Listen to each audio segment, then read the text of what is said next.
1976ஆம் ஆண்டு செப்டம்பர் 15ஆம் தேதி அண்ணா பிறந்தநாள் விழாவை பக்கத்து மாநிலமான ஆந்திராவில் சிறப்பாக கொண்டாட அண்ணா திராவிட முன்னேற்றக் கழகம் திட்டமிட்டு செயலாற்றியது.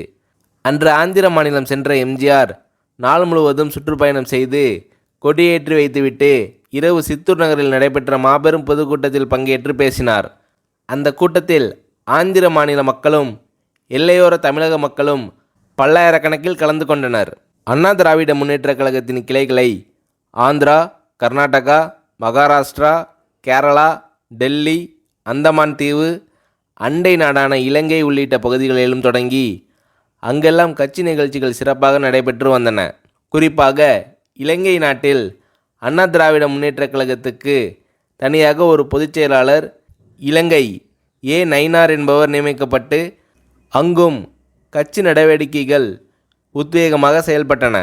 இது தவிர மாலத்தீவு, மலேசியா, சிங்கப்பூர், கனடா ஆகிய நாடுகளில் செயல்பட்ட எம்ஜிஆர் மன்றங்களும் அண்ணா திராவிட முன்னேற்றக் கழகத்தின் கிளைகளாக மாற்றப்பட்டன. அங்குள்ள தமிழ் மக்கள் அதிமுகவின் கட்சி கொடியை ஏற்றி செயல்பட்டு வந்தனர்.